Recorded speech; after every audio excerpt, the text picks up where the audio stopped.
입니다.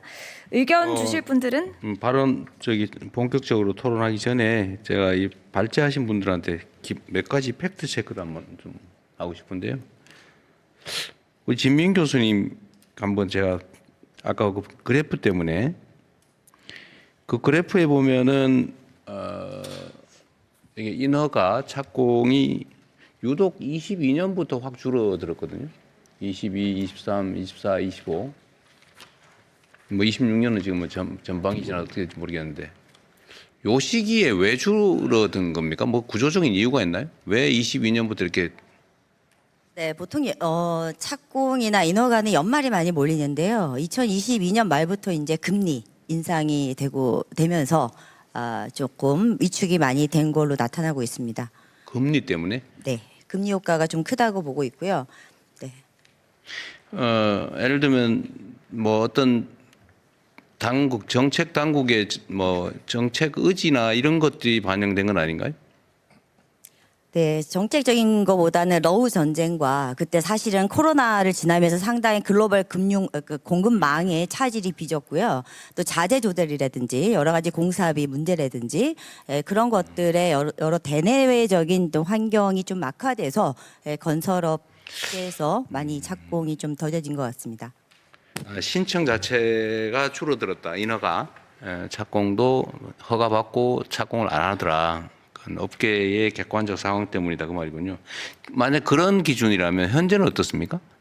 현재도 그 맥락이 계속 유지가 되고 있는 것 같은데요. 특히나 이제 사실은 대기업과 같은 경우는 이제 민간 재건축 수주로 굉장히 사실은 아주 시장이 그래도 잘 굴러가지만 비주택이라든지 그동안의 중소 주택 건설 사업자분들이 사실은 전체 건설업의 90% 이상을 차지하고 있습니다. 근데 이분들이 사실 참여하는 이 시장이 상당히 많이 좀 가라앉았다고. 근데 지금도 이제 금리가 다시 상승기로 접어들었고 전에는 어쨌든 하락을 계속 뭐 정책적으로 노력했다고 그럴까? 뭐 그런 쪽이었는데 이제는 객관적인 경제 상황에 맞춰서 금리는 오르는 방향으로 턴했고 내 보기에 국제적인 물가나 이런 상황도 그리 뭐 자재 조달이나 이런 것도 쉽지 않고 또 PF 상황도 그렇게 확실히 개선된 것도 아닌데 그럼 인허가가 계속 이런 경향이 유지될 가능성이 많다는 거겠죠? 그러면?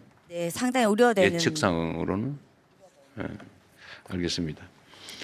그 김영도 연구원님한테 한번 또 확인 좀 하겠습니다. 일단은 아까 거시 건전성 관리 부담금 이런 게 이제 새로 구상할 만하다. 다만 논쟁이 많을 거다 이런 말씀이신 것 같습니다. 근데 이게 이제 고가 주택 또는 호화 주택 뭐 이런 데 대출을 활용하게 하는 것은 정책적으로 바람직하지 않으니까 여기에다 일종의 부담금을 부과해서 뭐 서민주거 확보나 이런 데 쓰는 게 오히려 맞겠다 이 말씀이신 것 같아요, 그죠? 네, 맞습니다. 그런데 지금 여기서 만약에 고가주택 대출 담보대출에 어떤 부담을 가한다면 이제 그 대상을 정할 때 지금은 고가주택을 매입할 때 매입 자금, 주택 구입 자금 대출은 거의 안 된다고 봐야 되잖아요. 네, 맞습니다. 그러면 제가 이해가 좀 부족해서 그런데 그렇게 이제 담보 없이 부동산을 내가 취득한 다음에 그 다음에는 예를 들면 주택 구입 자금이 아니고 일반 용도의 대출 때 담보로 제공하는 건 제한이 없는 겁니까?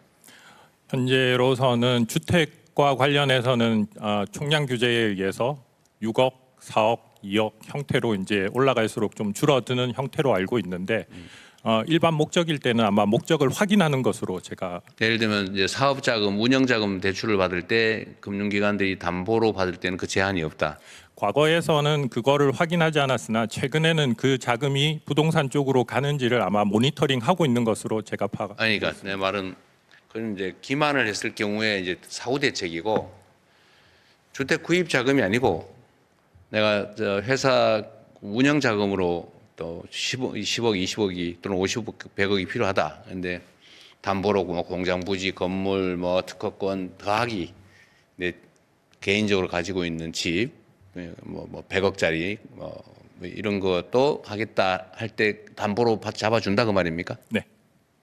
공장 부지라든지 그런 사업성 목적에 의해서는 담보로 잡아주는 것으로 알고 있는데 아니 그건 당연하고 내 말은 그 일반 대출의 그 고가 주택 그러니까 취득 자금 담보로는 허용되지 않는 주택이 일반 대출의 담보로 사용되냐 그 말입니다. 다른 목적으로 사용할 때는 1억까지만. 아 참. 네. 다른 목적 얘기 아니고 물론 그걸 전제로 하는지 모르겠는데 그거는 안 된다는 뜻입니까? 된다는 뜻입니까? 되기는 되는데 제한적으로 됩니다. 규모에 제한이 있습니다. 고급 주택을 담보로 제공하는데 일반 담보로 제공하는데 제한이 있다는 거예요? 네. 어떤 제한이 있습니까? 규모에 제한이 있습니다. 규모의 제한이 뭐죠? 1억까지만. 1억만 해준다고요? 그거 좀 이상한데? 담보로 1억밖에 안 쳐준다 그 말입니까? 일반 담보를 하는데?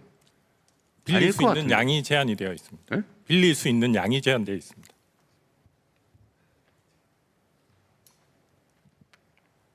혹시 아는 분 있어요? 네, 한번 얘기해 보십시오. 생활 안정자금은 그런데 내가 말하는 것은